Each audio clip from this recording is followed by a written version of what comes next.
Hello everyone. आज की इस वीडियो में हम पढ़ने वाले हैं मेनोपॉज के बारे में। ये नेचुरल एजिंग प्रोसेस है वुमेन में, जिसमें महीना आना बंद हो जाता है। ठीक है, मेंसेस का बंद हो जाना को हम क्या कहते हैं? मेनोपॉज कहते हैं। So it is end of menstruation. So permanent cessation, ठीक है, कंप्लीट तरीके से बंद होना मेंस्ट्रुएशन का ये इसलिए होता है क्योंकि ओवरीज़ की जो फॉलिकुलर एक्टिविटी है वो कम हो जाती है। ओवरीज़ में लिमिटेड नंबर ऑफ एग्स ही रहते हैं जो कि हर मेंस्ट्रुएशन साइकिल में रिलीज़ होते हैं, लेकिन अब ओवरीज़ के पास एग्स भी कम हैं और फॉलिकल्स भी रेजिस्टेंस शो कर रहे हैं। इसके साथ में ओवरीज़ एस्ट्रोजन और प्रोजेस्टेरोन जो हार्मोन है वो भी कम सिक्रीट करती हैं। सो बाय डेफिनेशन मेनोपॉज क्या है? It is end of menstruation, और ये ग्रीक वर्ड से आया है जिसमें मेंस का मतलब होता है मंथली और पॉज का मतलब होता है स्टॉप। तो मंथली जो साइकिल होती है उसका बंद होना। तो हमें क्या चेंजेस मिलते हैं? ओवरीज में एग्स नहीं है इसलिए एस्ट्रोजन रिलीज़ नहीं होता है। ओवुलेशन इर्रेगुलर हो जाता है। प्रोजेस्टेरोन भी नहीं होता है, दोनों हार्मोन्स नहीं है, एस्ट्रोजन भी नहीं है और प्रोजेस्टेरोन भी नहीं है। ओकेशनली थिकनिंग मिल जाती है क्योंकि हार्मोन का लेवल फ्लक्चुएट करता है। थिकनिंग हो जाती है मेनली प्री मेनोपॉजल पीरियड में, जिसके कारण पीरियड्स इर्रेगुलर होते हैं और ओकेशनली हैवी फ्लो भी मिलता है। तो अगर हम ग्राफ ड्रॉ करें हार्मोन लेवल्स और एज का, ठीक है, तो जो ब्लू कलर से मैं बता रही हूँ ये एस्ट्रोजन है।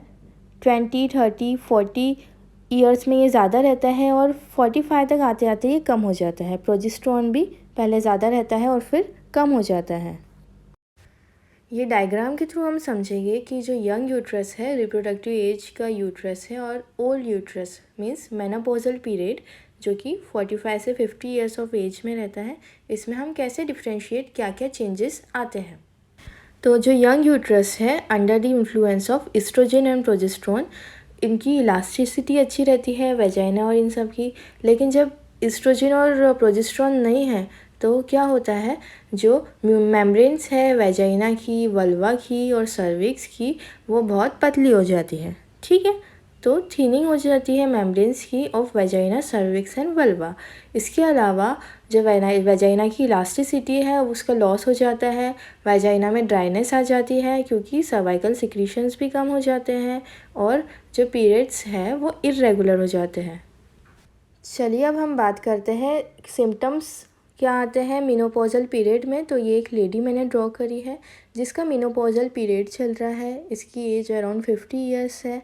ठीक है, तो क्लाइमेट्रिक फेज़ जिसे हम कहते हैं क्लाइमेट्रिक पीरियड, तो इसमें 3 चीज़ें आती हैं, प्री मेनोपॉजल, पेरी मेनोपॉजल और पोस्ट मेनोपॉजल। ठीक है, ये पूरे पीरियड्स आते हैं जिसे हम क्लाइमेट्रिक पीरियड कहते हैं। सबसे पहले जो ये लेडी है इसका एस्ट्रोजन लेवल बहुत कम रहेगा। ठीक है, जैसा मैंने आपको पहले भी बता चुकी हूँ, लो एस्ट्रोजन लेवल्स। इसके अलावा टेस्टोस्टेरोन हार्मोन का लेवल भी कम हो जाता है।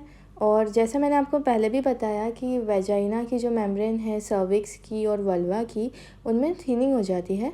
ये सब इसलिए हो रहा है क्योंकि एस्ट्रोजन और प्रोजेस्टेरोन का लेवल बॉडी में कम है जो कि मेंटेन करके रखते हैं। चलिए देखते हैं कि ये हार्मोन्स का लेवल इतना अल्टर हुआ है, इसके कारण क्या क्या सिम्टम्स आएंगे मेनोपॉज में। तो सबसे पहले हम देखते हैं कि मूड स्विंग्स होते हैं पेशेंट में। एकदम से हंसेगी तो कभी रोएगी।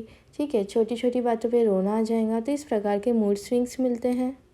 सेकंड, हॉट फ्लशेस, जो कि बहुत इम्पॉर्टेंट सिम्टम है मेनोपॉज का। लेडीज़ के तलवों में से और हाथ में से गरम गरम सा लगता है, हॉट फ्लशेस आते हैं। नाइट स्वेट्स, पसीने आते हैं। लिबिडो कम हो जाना, मतलब जो सेक्सुअल ड्राइव है, सेक्सुअल डिज़ायर, वो कम हो जाती है। इसके अलावा जो वुमेन है उनकी इर्रेगुलर साइकिल होती है, लाइक कभी 28 डेज़ में आ रहे हैं पीरियड्स, तो कभी 60 डेज़ में आ रहे हैं, तो कभी 80 डेज़ में आ रहे हैं। ठीक है, तो कोई भी रेगुलर साइकिल नहीं रहती है। और इनके वेजाइना कैसा हो जाता है, ड्राई, जो मैंने आपको पहले भी बताया, जिसके कारण इन्फेक्शन के चांसेस बढ़ जाते हैं। नॉर्मली वेजाइना में बेसिलाई रहते हैं, डॉर्डिलिन बेसिलाई, तो इसमें एब्सेंट रहते हैं मेनोपॉज में। तो पीएच अल्कलाइन हो जाता है, एपिथेलियम थिन है, तो इसलिए इन्फेक्शन हो जाता है। ठीक है, हेडेक मिलता है पेशेंट में, सर दर्द की परेशानियां होती है बार बार मेनोपॉज एज में। बॉडी में इतना फ्लक्चुएशन आ रहा है इसलिए उसको प्रॉपरली नींद नहीं आती है। तो इंसोम्निया की प्रॉब्लम भी होती है किसी किसी लेडीज़ में। So headache, insomnia, vaginal dryness, these are main symptoms. ठीक है, हॉट फ्लशेस भी बहुत इंपॉर्टेंट सिम्टम है। जो लेबिया रहते हैं वो फ्लैटन हो जाते हैं, प्यूबिक हेयर भी स्कैंटी हो जाते हैं, ब्रेस्ट जो है फ्लैट हो जाते हैं, जो लेडी है उसका वेट गेन मिलता है ना। तो ये सारे इंपॉर्टेंट सिम्टम्स है। इसके अलावा जो हेयर है उनके थिन हो जाते हैं, पतले पतले हो जाते हैं और ड्राई हो जाते हैं। तो thinning of hair and dryness of skin, ये भी मेन सिम्टम है। Memory loss, cognitive function impair हो जाते हैं, मेमोरी प्रॉब्लम, प्रॉपर तरीके से याद नहीं रख पाते हैं चीज़ों को, तो कॉग्निटिव फंक्शन भी इनका इम्पेयर हो जाता है। तो हमने बात करी मेनोपॉज की डेफिनेशन की, जो कि है परमानेंट सीजेशन ऑफ मेंस्ट्रुएशन। ठीक है, मेंस्ट्रुएशन का एंड होना परमानेंटली। ठीक है, ये हम कैसे डायग्नोस करते हैं, जब 12 मंथ से तक के कंसेक्यूटिव 12 मंथ तक के मेंसेस नहीं आए हैं। ठीक है, जो क्लाइमेट्रिक एज है उस टाइम दौरान, तो हम डायग्नोस करते हैं मेनोपॉज को। तो ये दर्शाता है कि रिप्रोडक्टिव लाइफ जो है वुमेन की वो एंड हो चुकी है, क्योंकि ओवरीज की जो फॉलिकुलर एक्टिविटी है वो लॉस हो चुकी है।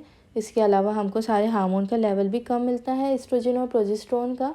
ठीक है, इसी सभी चीज़ों का हम क्लाइमेट्रिक पीरियड कहते हैं वुमेन में, कि क्लाइमेट्रिक पीरियड चल रहा है। हमने डिटेल में डिस्कस करे सिम्टम्स मेनोपॉज के। ठीक है, यूट्रस में क्या क्या चेंजेस आएंगे। यूट्रस भी स्मॉल हो जाता है साइज़ में, क्योंकि रिप्रोडक्टिव लाइफ एंड हो चुकी है, तो यूट्रस का भी इतना कुछ काम नहीं है, तो यूट्रस भी स्मॉल हो जाता है। ठीक है, तो उसका जो रेशियो रहता है बॉडी ऑफ यूट्रस और सर्विक्स का, वो फिर से 1:1 हो जाता है। जो एंडोमेट्रियम है वो थिक हो जाता है।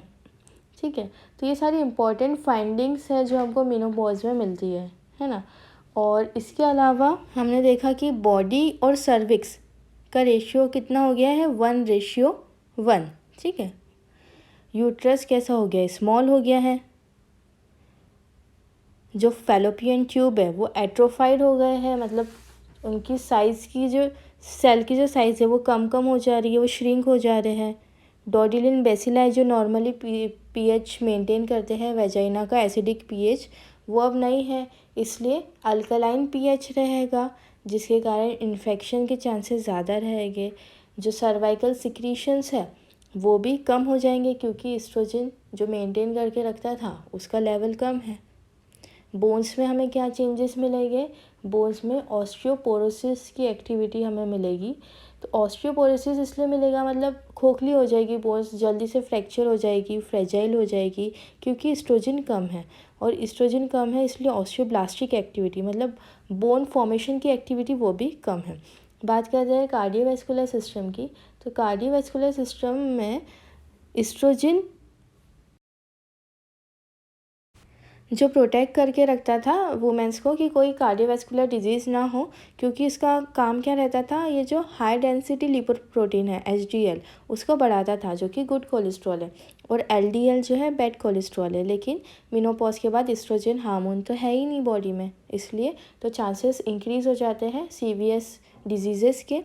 अब हम बात करते हैं डायग्नोसिस की, कैसे पता लगाएंगे कि ये मेनोपॉज पीरियड ही चल रहा है। अगर बहुत ज़्यादा ब्लीडिंग है, हॉट फ्लैशेस से और ये सब चीज़ें हैं, तो मेंसेस का बंद हो जाना 12 महीने तक कंटिन्यूसली उसको मेंसेस नहीं आए हैं। ठीक है, इसके अलावा जो सिम्टम्स रहते हैं जो मैंने आपको बताया है कि नाइट स्वेट्स आ रहे हैं, स्वेटिंग हो रही है। अगर हम सीरम में एस्ट्राडियोल का लेवल चेक करेंगे तो वो 20 पिकोग्राम पर ml से भी कम आ रहा है। FSH और LH का रेशियो सीरम में कितना है, ज़्यादा है, 40 m इंटरनेशनल यूनिट पर ml। ठीक है, तो serum oestradiol very very important, इसका लेवल अंडर 20 पिकोग्राम पर ml। ट्रीटमेंट की अगर हम बात करें तो हम लाइफस्टाइल मॉडिफिकेशन करते हैं, क्योंकि ये कोई बीमारी नहीं है, नेचुरल एजिंग प्रोसेस है वुमेंस में। फिज़िकल एक्टिविटी वगैरह करने का बोलते हैं, स्मोकिंग अल्कोहल को अवॉइड करो। ठीक है, न्यूट्रिशियस डाइट लेने का, कैल्शियम लेने का बोलते हैं। ऑस्टियोपोरोसिस हो रहा है तो इसलिए कैल्शियम और प्रोटीन ये सब इन्वॉल्व करें डाइट में। ठीक है, और हार्मोन रिप्लेसमेंट थेरेपी HRT जिसे हम कहते हैं, ये भी एडवाइस करते हैं अगर ज़्यादा मेजर ट्रिफलिंग सिम्टम्स आ रहे हैं मेनोपॉज के। So this is all about menopause. I hope you like the video. If you like the video, don't forget to like, subscribe to my channel. I am Dr. Prachi and thank you so much for watching.